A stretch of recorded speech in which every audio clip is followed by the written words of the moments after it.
Hello everyone, Kurt Olfa here and welcome back to another episode from Holfer Labs. Today we're going to be continuing on with 8th Master Dagger, and we're focusing on the counter that's made that Fiore prescribes to us to that first play that we saw last week. Again, it's a very simple concept right here, and a big thing that comes down to as we go further and further and further into all the later master plays of the Dagger section is that we're already compounding upon things that are already known that we can go and flow and move into. And that's one of the big things I love about this manuscript here is that the further along you get, the simpler it gets, and also the more dangerous everything gets here too. Of course, later on, there's some other things that kind of happen right there, which we will talk about later on. But the reality is here, you're just adding more of the concepts of effective strikes, attacking that Senyo stance, again, that's a Kurtism, and being able to contend with the dagger in play. And if you're the one with the dagger in play here, figuring out to do the same thing to them and countering so that you can use it. So with that being the case here, let's get into it. Okay, so this week we're going to be looking at 8th Master, and once again, we're looking at how we counter. So right off the bat, he shows us what we do from that position in 8th Master, and then he talks about, from here, a way of countering it. So again, this points also to, again, a continuum we saw within 7th Master, which we're going to see another concept right here. It's understanding the anatomy. 95% of what I think happens in Fiore, in Armitsari, but Fiore's depiction of Armitsari is he knows the effective breaking of a human being.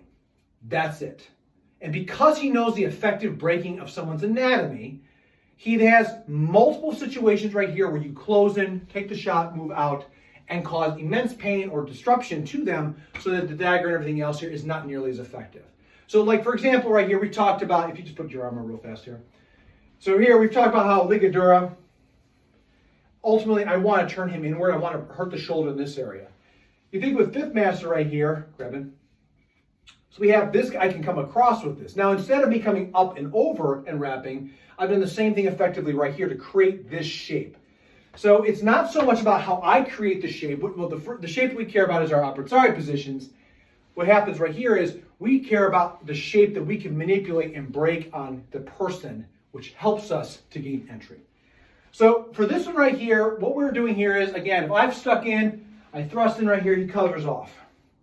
And this is what we have. Now, a couple of things I'm thinking about right here is this. If he hits me in the wrist, it's just probably a bad day for me. This suggests to me that this type of cover right here is, I've come in right here, he's gone off the dagger, or I'm in some type of form of armor, so I have a way of being able to turn this. Note, again, his anatomy. This leg is forward. He's leaning into this right here. He's getting as long as possible and out as possible to stop a shot. It's like this right here. And now, off of this right here, once again, what does he tell us to do? Is to grab the elbow, and with a turn, you have the whole side here of the leg. So this piece right here is not very, very long in regards to what the countering mechanism is. But there's a few things to consider on this when we are talking about an assault on somebody. Remember, this might come in many forms and fashions. Maybe I come right here, he parries high, and then he shoots, and I come low with this, right? Well, off of that, I can turn off right off the bat. Why is this important to notice right here? If my first shot is to come right here, here, and now, I feel that all on my shoulder. All that weight right there drops into this. That tells me that this shot that I'm doing right here may or may not actually be as committed as I think. Maybe I am teasing this out. Maybe I come up high here, and then I shoot low here just to set up the shot to get to this. It could also be that I'm armored, and I have the ability to move off of that with relative ease. Regardless, the point being here is, as we stick in to this position right here, this anatomy of his body is the thing that we are trying to target. Because this leg is forward, turning over right here requires him to step. But if his forward motion is going into this leg may be the one that's grounded right now, and this may be where he's got speed. So because this leg is now weighted in, because he's shooting down that low weight into it, that gives me the opportunity to make this thing happen the way that I need it to go, because he's locked into a position, okay? If he parried low, but, let's come over here a little bit here so we can, perfect. So if he parries low but doesn't commit all of his weight to it, if I push his elbow and I start turning him, he can rotate with using his feet. So he can step into me in these cases. Because he's got the movement piece. So why are we pushing up and over? Again, That's the line we want to go with right here. I want to shoot this over his shoulder so that it goes out of the way here. So I don't want him to be able to rotate into me and therefore deny me the opportunity to utilize the dagger. Instead, up, over, turn. And you'll see how his arm popped up with this. Here, up. I'm grabbing inside here. These are all tendons. Over, push. If I can do that right there, then I can work inside here. And then because I'm rotating, I can follow him with a mezzo volta. If it helps to think about it, think about making them eat their own elbow, essentially. Yes. Shoving their own elbow into their face with that line. Just punch it. That's a really good observation. Coming in, because then I pop this up here into his face.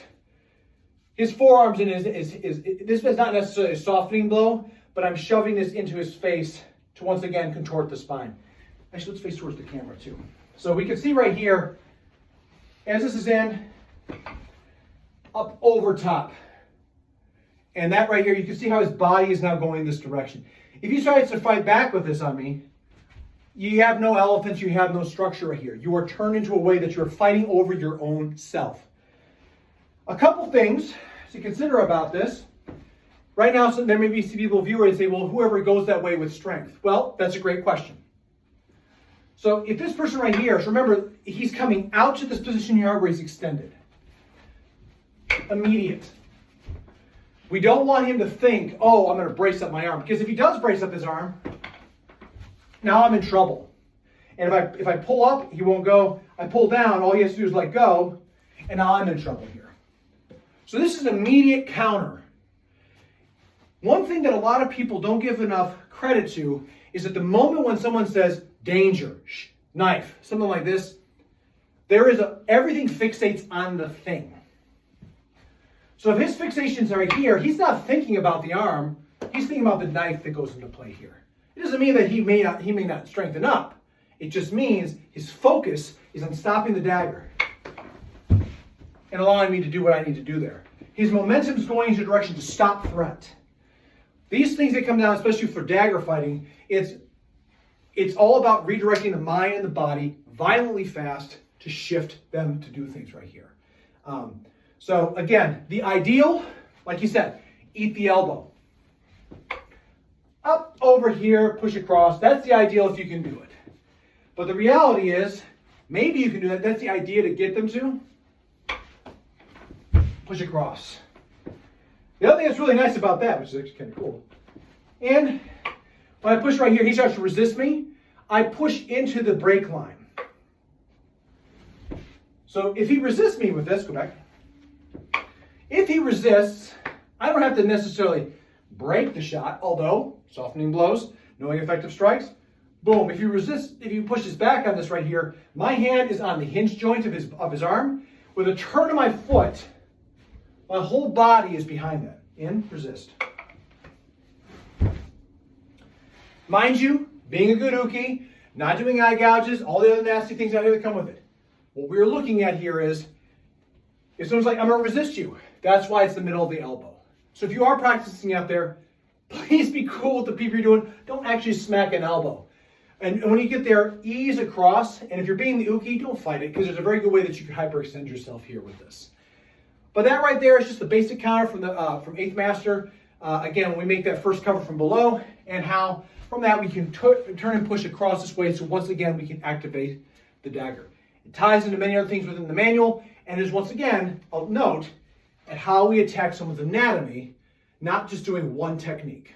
So you can see with the video here, again, this is another lesson that immediate action upon crossing right here. Now, remember what I said before about how in this space, you're looking at the anatomy. Again, we look at how that lead leg is in that cover, and that's the direction in which we want to turn somebody so that we can have access easier to shutting them down in other plays.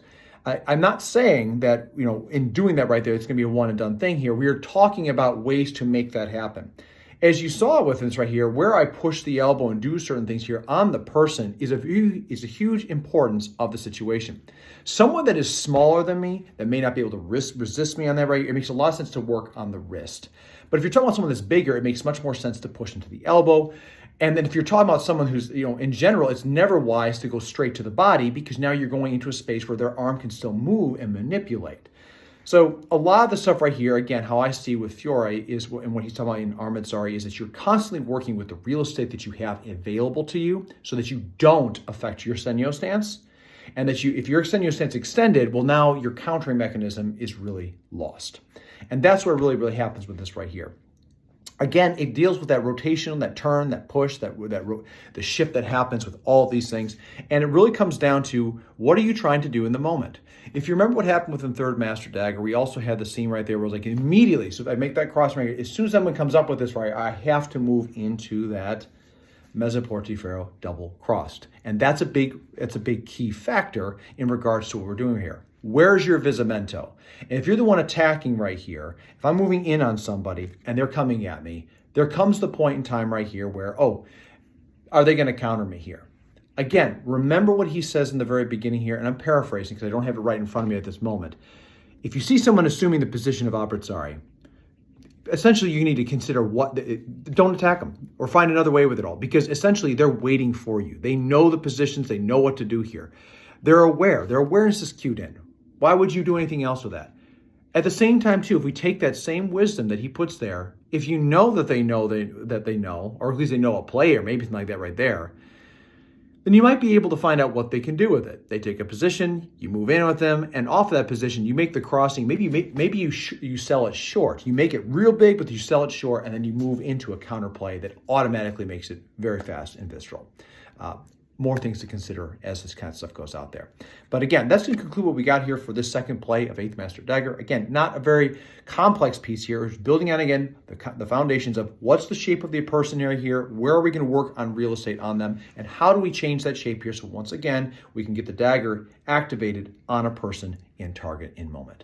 And like I said, it'll be very interesting what people have to say out there. To my viewers and subscribers, thank you so much for tuning in. If you're new to the channel, please consider liking, subscribing, sharing with a friend, hit the bell. Love to make sure that you have the content that's available in this right here for you and also for all of your friends.